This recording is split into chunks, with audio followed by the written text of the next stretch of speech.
Merci d'être avec nous. Donc, on l'a dit, le 18 septembre prochain, il va y avoir cette manifestation, en tout cas qui devrait être beaucoup plus suivie au niveau national qu'ici à Mayotte. La semaine dernière, il y avait à peine 10 personnes à la place de la République le 10 septembre. Est-ce que là, vous allez pouvoir mobiliser? Alors, déjà pour la semaine dernière, c'était pas une intersyndicale. Il y avait un syndicat qui était sur la place publique. Là, c'est une intersyndicale qui s'est quand même organisée depuis l'Hexagone. Et ici à Mayotte, on s'est organisé, on sait ô combien c'est compliqué ces temps-ci euh, de, de, de faire une mobilisation par rapport à tout ce qu'on sait, par rapport à ce qui se passe, par rapport à ce qu'on reçoit après les mobilisations. L'État qui n'est pas tout à fait à l'écoute, ce que nous demandons n'y arrive pas à temps. Donc les gens sont un peu fatigués et ça se comprend.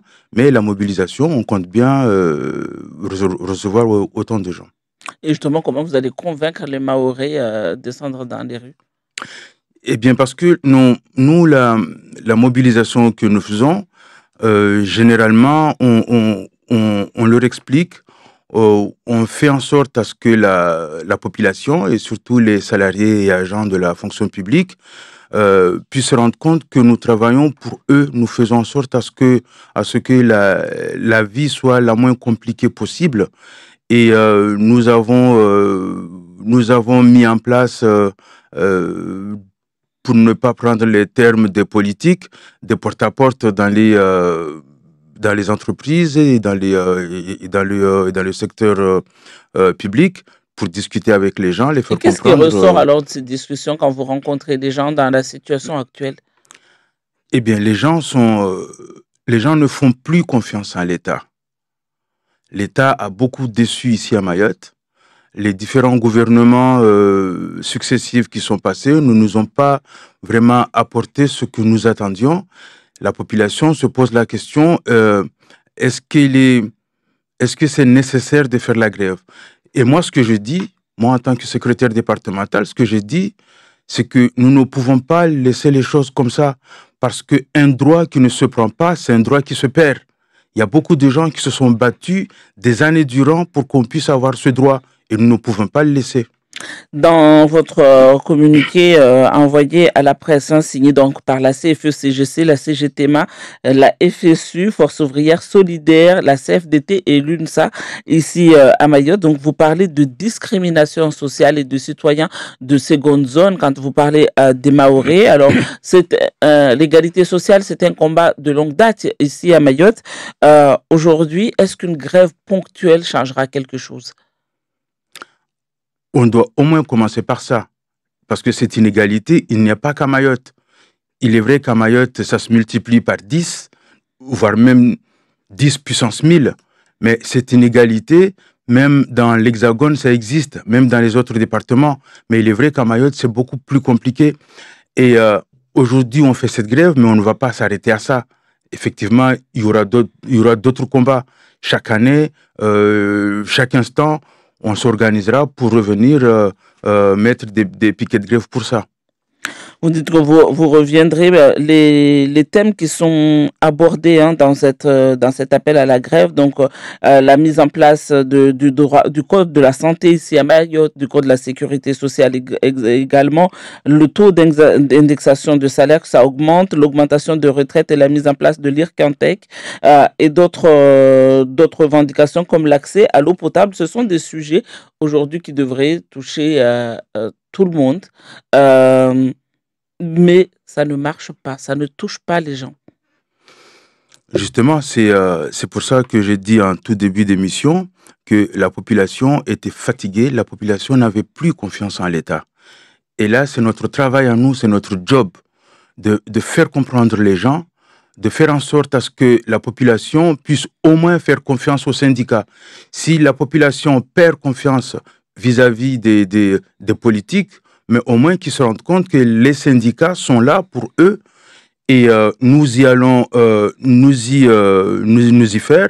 On va faire en sorte à ce que ça marche. Et ça, c'est notre job. Aujourd'hui, nous avons Sébastien Lecornu comme Premier ministre, Sébastien Lecornu qui était ministre également des Outre-mer. Alors, vous souriez un peu, pourquoi? Ben, parce que lorsqu'il était là, c'est pareillement comme M. Valls, c'était la même chose.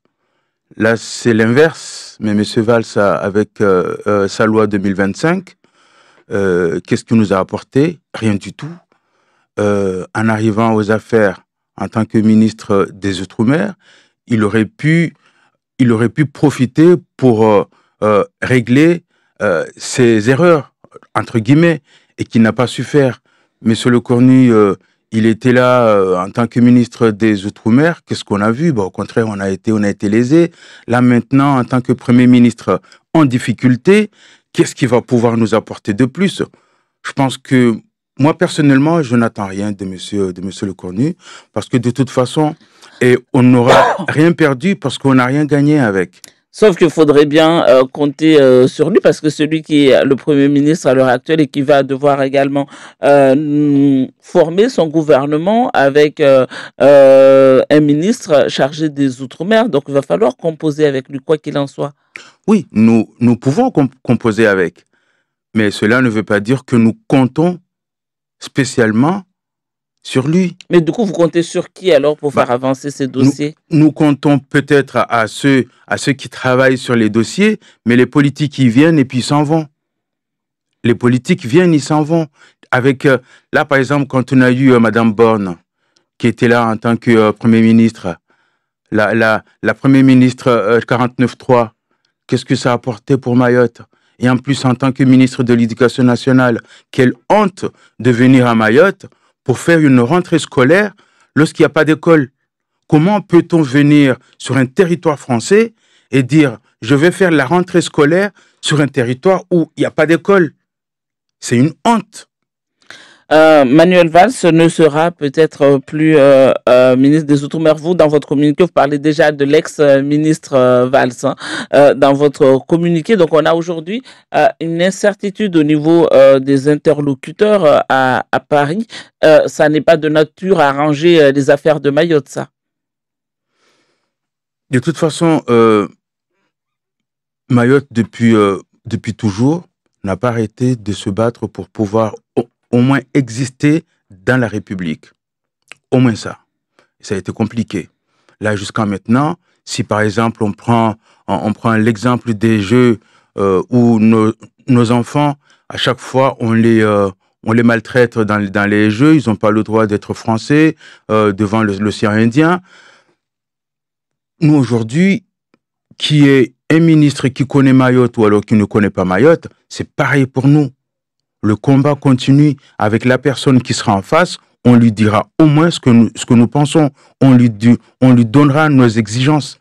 Et après, c'est à cette personne de voir par rapport à ses fonctions ce qu'il pourra faire ou pas. Et la vie continue.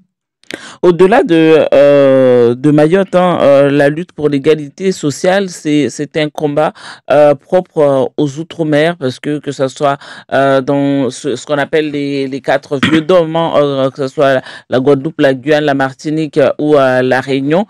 Il a fallu énormément d'années entre 1946, la départementalisation, c'est dans les années 90 qu'ils ont eu l'égalité sociale. Aujourd'hui, ce cheminement pour Mayotte, là, on nous dit vers 2031 à peu près, c'est le cheminement, j'ai envie de dire, normal, imposé aux Outre-mer. Moi, ce que j'ai envie de dire, qu'est-ce que la norme?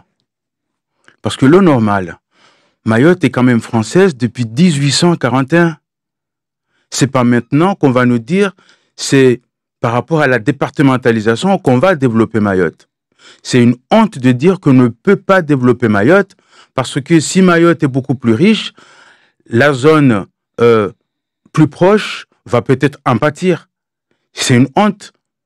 Nous avons les mêmes droits que tous, même si aujourd'hui nous avons beaucoup de difficultés pour nous développer parce que justement, on ne nous donne pas la possibilité de nous développer. On ne laisse pas le Mahorais aller devant. On ne laisse pas le Mahorais s'exprimer. On ne laisse pas le Mahorais travailler.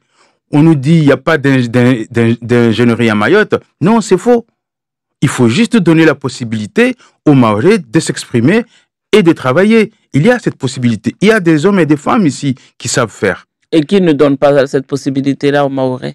Les différents gouvernements et l'État. Est-ce que du coup, pour aller jusqu'au bout de votre raisonnement, est-ce que nous, les Mahorais, du coup, il n'y a pas aussi notre responsabilité? Nous avons une responsabilité, mais cette responsabilité est vraiment minime.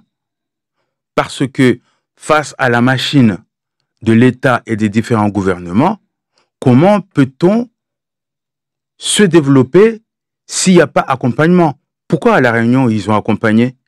Pourquoi à La Réunion, ils ont une route du littoral qui coûte des milliards et des milliards? Parce qu'ils arrivent aussi à parler d'une seule et même voix, à faire front commun. Les Mahorais aussi, ils y arrivent à le faire. Il y a quelques années, j'ai été de l'autre côté, et j'étais élu à la municipalité de Mamoudzou, et j'ai vu comment ça se passe. Du coup, c'est pas que les élus ne veulent pas faire, peut-être qu'il y a quelques-uns qui n'y arrivent peut-être pas, mais il y a quand même des hommes et des femmes ici à Mayotte qui veulent que ça change, que ça évolue, mais on ne leur donne pas la possibilité de le faire. En parlant politique, est-ce que c'est cette crise syndicale, moi j'appelle ça crise syndicale, parce que cette difficulté à mobiliser, est-ce que ça ne vient pas du fait que les syndicalistes sont engagés politiquement? C'est fort possible si la population n'arrive pas à faire la différence entre syndicalistes et politique. Moi, j'ai fait le choix, quand je faisais de la politique il y a quelques années, je ne faisais pas du syndicat. J'étais un adhérent dans un syndicat, je m'occupais de faire des rassemblements, mais je ne faisais pas du syndicat. Lorsque j'ai commencé à faire réellement du syndicalisme, la politique, j'ai mis de côté. Donc, je pense aussi que les gens, la population, certainement, est en train de se poser la question sur quel pied danser. Ça, je le comprends. Et je pense que ça aussi, nous, syndicalistes, devrons nous poser cette question. Parce que certains font le chemin plutôt inverse. Ils passent par le syndicat pour après être candidat aux différentes élections. Oui, c'est vrai. Et ça, personnellement, je trouve que c'est... encore une fois, il n'y a pas de normes, mais c'est comme si on utilisait la population pour faire un tremplin, donc toucher la population, et ça, c'est pas une bonne chose. On a vu quelques syndicalistes qui ont fait cette démarche, et ça n'a pas du tout apporté ce que eux ils attendaient. Ils ont peut-être été élus pour certains, et puis d'autres non. Je pense pas que ça les a aidés autant que ça. Dans ce contexte où l'État, on l'a entendu, chercher à faire des économies de 44 milliards d'euros, c'est ce qui avait été avancé par François Bayrou. Vous avez entendu sans doute aux informations Sébastien Lecornu qui envisage de supprimer quelques avantages accordés aux anciens ministres et premiers ministres. D'abord, qu'est-ce que vous pensez de cette mesure? C'est une bonne chose, c'est un bon début. Mais il faudrait qu'il attaque aussi, si vraiment il veut vraiment faire quelque chose, il y a aussi les députés et les sénateurs. Ensuite, il y a tous les anciens présidents de la République qui ont des avantages, mais vraiment monumentaux, qu'il faudrait peut-être revoir. Et ensuite, Monsieur le Premier ministre ne doit pas uniquement attaquer aux plus faibles, nous, petits citoyens. Il doit aussi attaquer les plus riches. Les impôts ne doivent pas être le fruit de ceux qui gagnent moins. Il y a des grosses entreprises, c'est à eux de donner. Quand on a plus, on donne plus. Sauf que vous entendez que le MEDEF est déjà vent debout contre toute mesure qui vise à augmenter l'impôt des plus riches. Hein. Oui, mais bon, le MEDEF, ça se comprend. Je comprends, chacun essaie de protéger son petit bout de gras et s'ils se défendent, c'est normal. Mais dans cette normalité, le Premier ministre doit taper sur eux aussi. Ils doivent donner et il n'y a pas que le petit citoyen qui doit payer. Et donc, dans ce contexte où l'État doit faire des économies, difficile dans ce cas-là d'argumenter en faveur de Mayotte pour ses droits, l'alignement de ses droits sociaux, pour l'augmentation de l'indexation des salaires ou autre, parce que l'État veut faire des économies. Oui, mais le problème, si l'État veut faire des économies, mais les économies qu'il veut faire ne doivent pas seulement s'orienter sur Mayotte. Il y a d'autres départements qui se sont gavés des années durant et qui se sont développés, et Mayotte était toujours resté le petit poussé. Du coup, maintenant qu'il veut faire ses économies, qu'il les fasse ailleurs, dans les autres départements les plus riches. On a un département voisin qui est plus riche.